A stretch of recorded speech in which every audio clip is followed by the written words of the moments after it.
Kanalıma, mutfağıma hoş geldiniz. Bugün sizlerle etli biber dolması ve kabak dolmasını karışık yapıyoruz. Sözü fazla uzatmadan hemen tarife geçiyorum. Öncelikle karıştırma kasemin içine yarım kilo kıyma aldım. Dana kıyması kullanıyorum. Yağsız.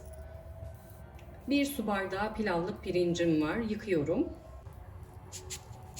Yıkadığım pirinçleri de kıymanın üzerine alıyorum. 2 tane küçük boy kuru soğanım vardı. İnce ince yemeklik doğradım. Yarım su bardağı zeytinyağı ekliyorum. Dilerseniz de sıvı yağ ekleyebilirsiniz. 1 yemek kaşığı biber salçası. 1 yemek kaşığı da domates salçası ekliyorum. 1 tatlı kaşığı tuz ekliyorum. 1 tatlı kaşığı kuru nane. 1 çay kaşığı kimyon. Kıymayı fazla kullandığınız zaman kıyma bir miktar çekiyor, yani top top olabiliyor. Bunu önlemek için de mutlaka bir tane domates rendeliyorum. Eğer küçükse 2 tane de rendeleyebilirsiniz. Bu topaklanmasını engelliyor. Daha yumuşak yapıyor harcı.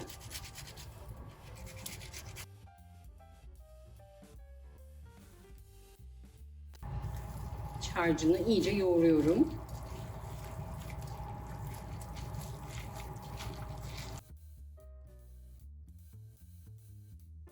İç harcını iyice yoğurdum, kenara alıyorum.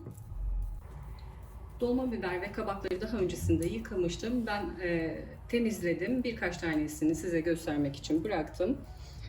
Kabakların birazcık ortası, dolma biberlerin birazcık ortası çukur olanları şöyle. Dolma biberleri üzerine kapak yapmak için bu şekilde kesiyorum.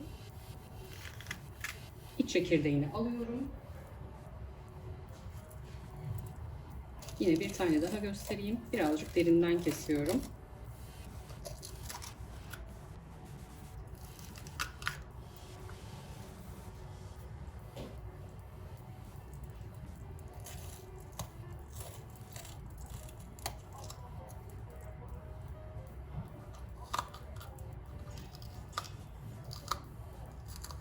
İç çekirdeklerini temizliyorum. Kabaklarımı da daha önce temizlemiştim. Bir tanesini sizinle beraber temizleyelim. Kabak oyacağım var. Tırtıklı tarafıyla bu şekilde üzerini kazıyorum.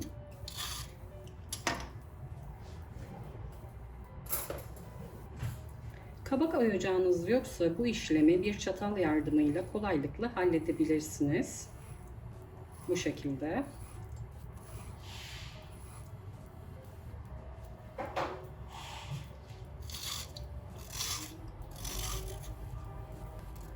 Baş kısımlarını kesiyorum. Ortadan ikiye böldüm. Yine kabak oyacağıyla şöyle içini çıkarıyorum.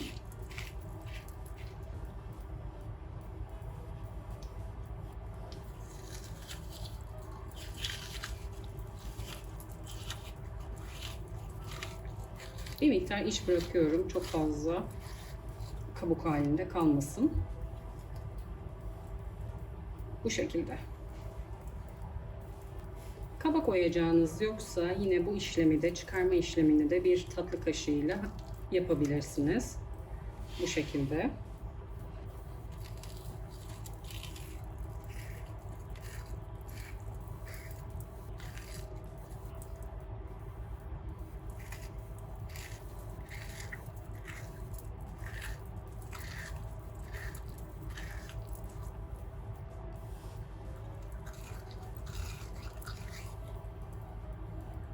Tatlı kaşığıyla da bu şekilde içini çıkarabilirsiniz.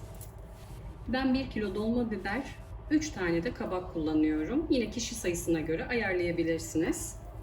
Dolma biberlerden çıkan parçaları da kabak için ayırıyorum. İç harcımı tekrar bir yoğuruyorum.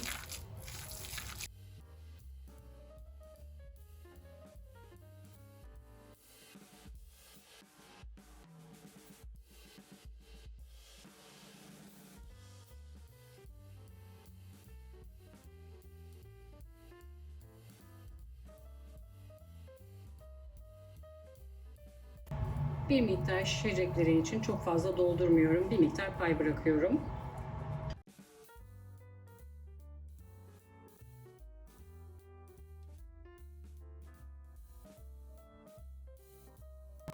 Doldururken çok fazla bastırmıyorum. Çok az, böyle altında boşluk kalmasın diye çok az elimle bastırıyorum. Dolma biberleri diziyorum. Dolma biber ve kabakları şu şekilde tencerenin altını tek sıra halinde dizdim. Kısa boylu olanları da üzerine kapatıyorum. Bu şekilde kapaklarını kapatıyorum.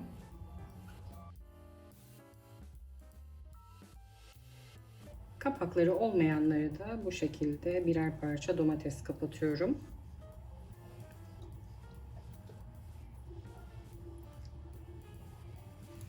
Salça sosunu da hazırlayalım. 1 yemek kaşığı domates salçası ekliyorum. Sıcak suyla yaptığımız zaman çok daha kolay kaynıyor. O yüzden de sıcak suyla domates salçasını açıyorum.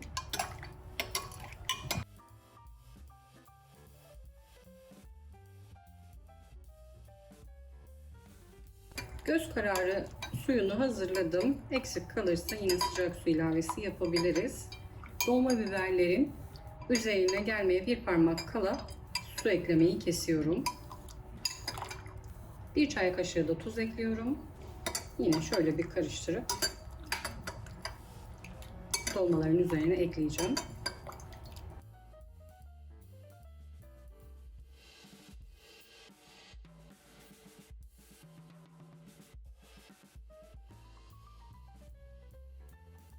Bu kadar su yeterli. Görünüyor mu bilmiyorum ama bu kadar su yeterli. Çok pirinç eklemediğimiz için bol kıymalı dolmalarda çok fazla su çekmiyor. Üzerine 2-3 yemek kaşığı kadar da zeytinyağı ekliyorum. Kaynayana kadar yüksek ateşte, kaynadıktan sonra altını kısıyorum. Dibinde bir miktar su kalacak gibi pişiriyorum. Sarmalar gibi suyunu çektirmiyoruz.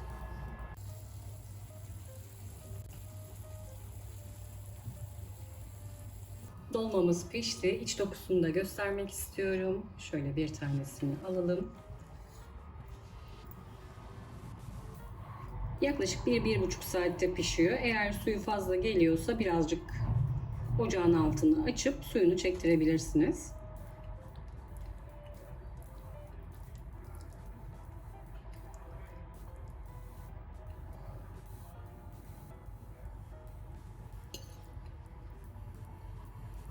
Bu harika lezzeti mutlaka deneyin. Yorumlarınızı bekliyorum.